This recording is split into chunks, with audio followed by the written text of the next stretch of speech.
Guys গাড়িতে বসে অনেকক্ষণ আড্ডা মারলাম, এবার লোডে যেতে হবে। লোড করব দুর্গাপুরে, ফির আবার দুর্গাপুর থেকে বর্ধমান যেতে হবে।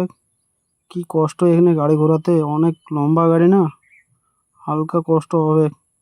চলো গাড়ি ঘুরে গেছে, এবার চলে যাবো সিধা দুর্গাপুর। এখান থেকে রঘুনাথপুর থেকে ঘুরবো। গাইস রঘুনাথপুর ঢুকে গেছি, এবার এই চক থেকে বাঁয়ে নিতে হবে।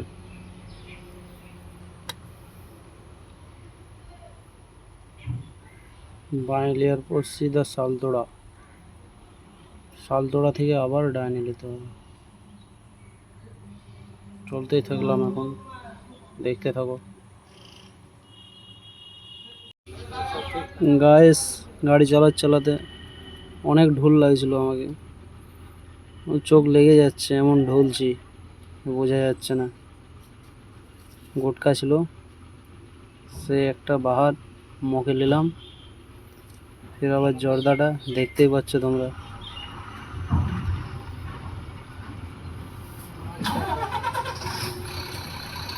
গুটকা খাওয়ার পর যে ফুর্তিটা লাগে, এনার্জিটা, সেটা গুটকা আলারাই জানে, জানো। এবার দেখো।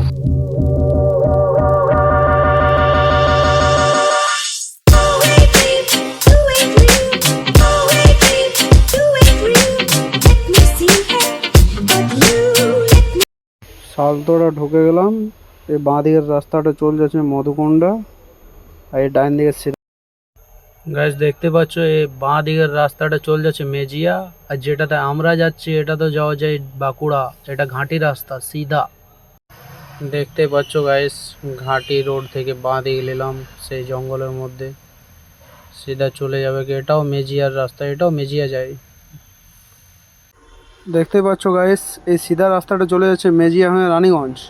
আবার এখান থেকে ডাইনে নিলাম আমি, এটা চলে যাচ্ছে বড়জোড়া, বড়জোড়া হয়ে দুর্গাপুর। কেমন গাইস, বড়জোড়া ঢুকে গেলাম। এবার এখান থেকে চলে যাব দুর্গাপুর, 8 কিলোমিটার। দেখতে গাইস, বড়জোড়া ঢোকার পর বড়জোড়া চক থেকে বাঁয়ে নিলাম, আবার বাঁয়ে নিয়ে পরে চলতে থাকলাম। এটা সিধা ডাইরেক্ট দুর্গাপুর।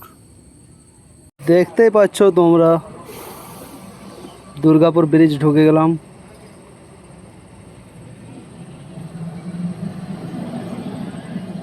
গাইস দেখো দুর্গাপুর ব্রিজের নিচে কত জল, সেই দুর্গাপুর নদী, অনেক জল, অনেক প্রচুর জল।